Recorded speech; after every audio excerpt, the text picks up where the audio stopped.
फस्अलू अहलज़्ज़िक्र इन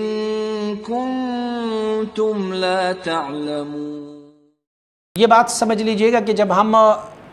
YouTube पर अपनी कोई वीडियो अपलोड करते हैं, कोई बयान अपना YouTube पर अपलोड करते हैं, तो उसके बाद फिर वो हमारे सब्सक्राइबर या यूज़र को देखते हैं कि ये कितने हैं। जब उनको पता चलता है कि हमारी यूज़र और सब्सक्राइबर इतने हो गए हैं, उनकी एक लॉ और क़ानून के मुताबिक हो गए हैं, तो चूँकि हमारी यूज़र और सब्सक्राइबर ज़्यादा होते हैं, इसीलिए यूट्यूब वाले ये चाहते हैं कि उनके इश्तिहारात इतने सारे लोग देंगे। मेरी वीडियो अगर कोई देख रहा हो तो 10-12 हज़ार अगर देख रहे हो, तो साथ में उसको अगर ऐड दिया जाए तो ऐड में इश्तिहार इतनी ही बंदे जब मेरी वीडियो देखेंगे, ज़ाहिरी बात है कि वो इस ऐड को भी और इश्तिहार को भी देखेंगे। उसमें से सबसे पहले तो ज़रूरी बात यह है कि आप ये समझ लीजिए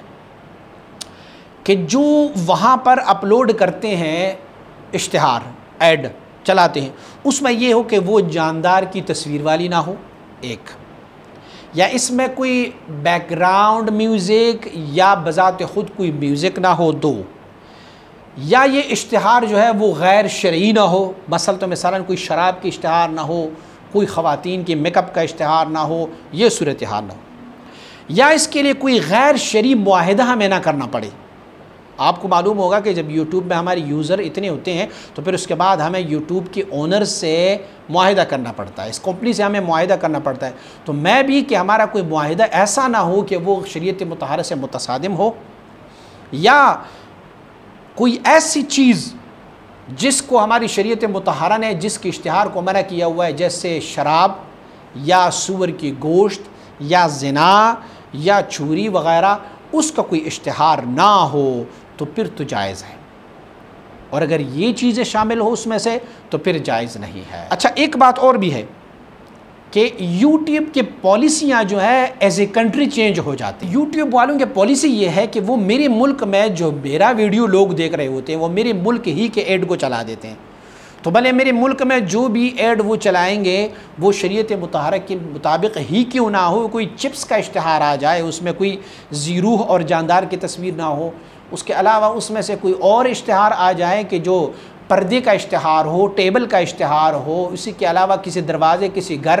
किसी फल वग़ैरह का इश्तिहार हो, तो वो तो ठीक है, जायज़ है। लेकिन यही मेरी वीडियो जब किसी दूसरे मुल्क में दिखाई जाती हैं तो फिर वहाँ पर उस मुल्क की क़वानीन के मुताबिक उस मुल्क की इश्तिहारात उसमें शामिल किए जाते हैं। ज़ाहिरी बात है कि मेरी वीडियो जिस पाकिस्तान में इश्तिहार उसमें दे रहे हैं तो वो तो चलो इस्लामी इश्तिहारात होंगे, गैर इस्लामी उसमें कोई नहीं है। लेकिन मेरी इसी को UK में फॉलोवर्स जो होते हैं, या इसी तरह अमेरिका में USA में होते हैं, या इसी तरह हमारे जर्मनी जापान में होते हैं, चाइना में होते हैं मेरे फॉलोवर, और जब वो उस मेरी वीडियो को खोलते हैं तो वहाँ उस मुल्क के मुताबिक वहाँ पर इश्तिहारात चलाए जाते हैं। बेहतर यही है कि हम YouTube वालों से ये मुआहिदा ना करें, इसको कमाई का ज़रिया ना बनाएं, क्योंकि मेरे मुल्क में मेरे लिए तो, या हमारे मुल्क के बाशिंदों के लिए, इस्लामी मुल्क के बाशिंदों के लिए तो वो इस्लामी इश्तिहारात चलाएँगे, लेकिन दूसरों के लिए हमारी इसी वीडियो पर वो कहीं सूअर का इश्तिहार भी चला सकते हैं, वो कहीं पर मॉडल्स की ख़वातीन जो लड़कियां होती हैं उसकी इश्तिहार भी चला सकते हैं, उसके अलावा वो कहीं शराब की इश्तिहार भी वहाँ पर चला सकते हैं। आपने देखा होगा कि जनूबी अफ्रीका की क्रिकेट टीम में एक बंदा शामिल है जिसका नाम है हाशिम आमला, और हाशिम आमला को चूँकि वहाँ पर वो मुसलमान भी है तो हाशिम आमला के लिए उन्होंने इश्तिहार जो उनके ब्रांड का इश्तिहार था जिसमें से उसकी शराब का इश्तिहार था, तो हाशिम आमला ने उससे इनकार किया और उनको कितनी माली तौर पर लॉस और नुकसान भी हो गया, लेकिन उसके बावजूद भी उसने इनकार कर दिया और उसने वो इश्तिहार जो है उसमें नहीं लगाया। फलिहाजा ये इश्तिहारात अगर उसमें ऐसी चीज़ें ना हो तो फिर तो जायज़ है, लेकिन अगर ऐसी चीज़ें हों तो इससे इज्तनाब करनी चाहिए।